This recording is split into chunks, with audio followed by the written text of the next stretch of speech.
Hi guys, my name is Marcel and you probably clicked this video because you wanted to learn how to draw the second eye. Or maybe you were just looking up furniture and this video got recommended because I have IKEA in my name. In that case, sorry, just some weird foreign guy explaining how to draw eyes. Anyways, you guys know that I've made a video about how you basically draw an eye, but what about drawing a pair of eyes? You know, that actually looks believable. From what I've heard, people tend to struggle with that, and so did I. Back in the day when I published my first books, the eyes weren't exactly perfect looking, but I eventually figured out how to solve this issue when I got more experience with art. And today, I'll show you some mnemonic devices on how I got around that issue. In other words, you'll also learn how to draw the second eye like a sir. So what are we waiting for? Let's grab your pencil and jump right into it. I mean, it's not like you forgot to do something, right? Right?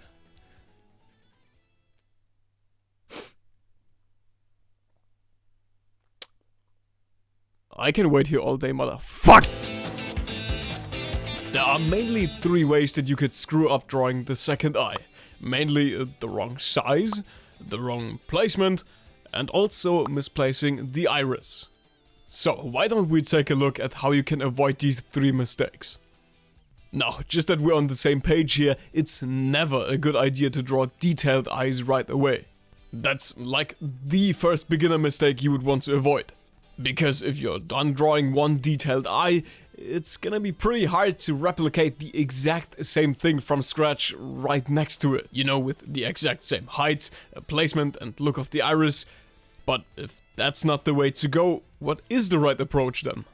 For example, when I'm drawing a head, instead of drawing detailed eyes right away, I always circle in the eyes before I add any details to them.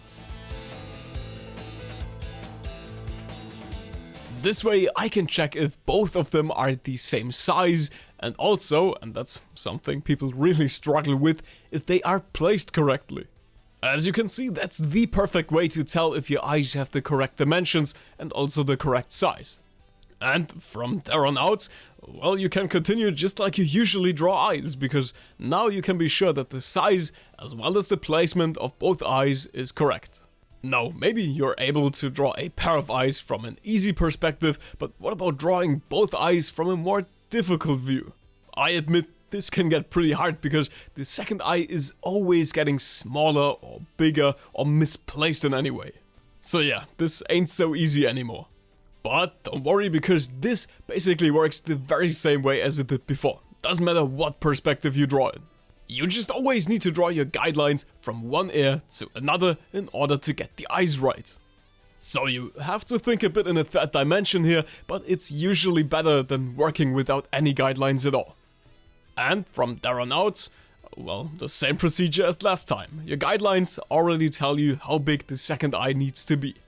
And, okay, I don't know if this is a hot take or not, but if you struggle with this part right here, with the eye placement, then I don't think drawing eyes is actually your problem here.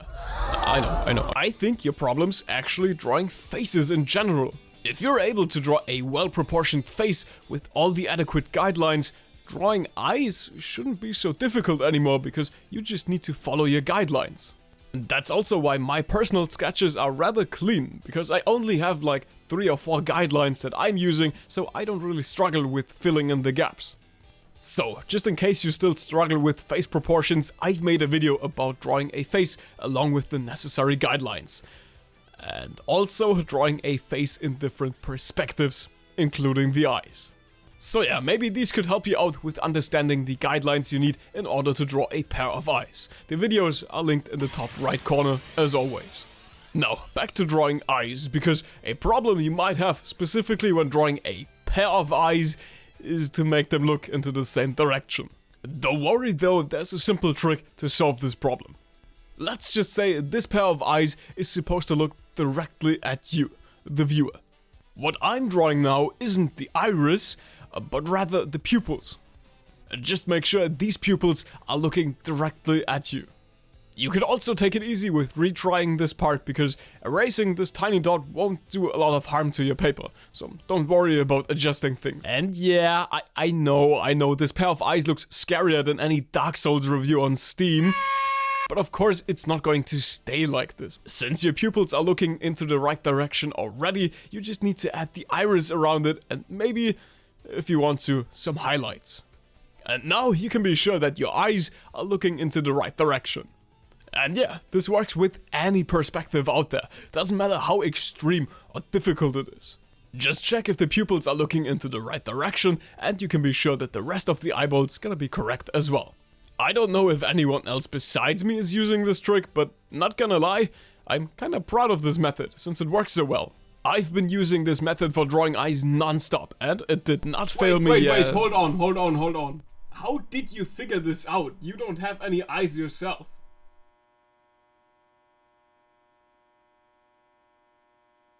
Anyway, moving on. Okay, now we covered the eye size, placement, as well as the actual direction of where the eyeball's looking at. But what if you're looking at a pair of eyes that you've drawn and you're like, well, something's off, but I don't know what. I actually have two tricks that could help you out with that. One very easy and simple trick, and one not so nice trick. But let's begin from the start. The easy way to fix your art is to just cover one eye. Now, maybe you look away for a second or so, and then try imagining the second eye and how it's supposed to look like. How do you think it could be right, and how would you like it to look? Now you actually take a look at it, and then, oh yeah, looks like the eye's placed a bit too high, and also the eyeball's looking into the wrong direction. This is pretty useful when you know something is off, but you're not quite sure where your problem actually lies. I don't know, doesn't hurt to just cover parts of your drawing and trying to figure it out for yourself. But if you're a masochist, you could always use the second method, known as the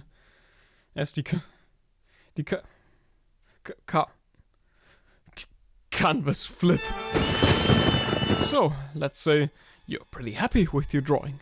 You like the way it looks, but you still want to improve it even more. That's when you're using the canvas flip. It basically means that you're just flipping your drawing. You can do that by taking a photo of your drawing and just flipping it by editing it.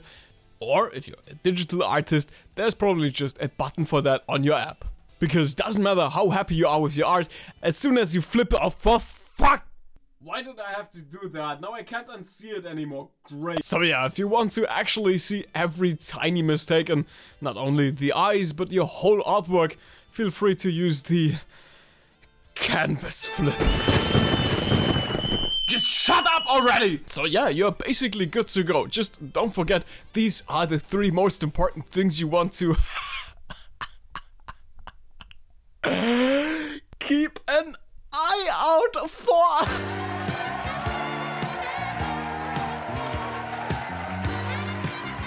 If you want to watch more videos by the weird foreign man who speaks funny, there are tons of them uploaded to this channel already, from videos about drawing manga all the way to videos about coloring and anatomy. Buy my books if you have too much money lying around, subscribe for more IKEA content, and if you want to know how I learned to draw as a kid, I would suggest watching this video right here. Okay, enough shilling now. Goodbye. You should really watch this video though, it's pretty okay-ish.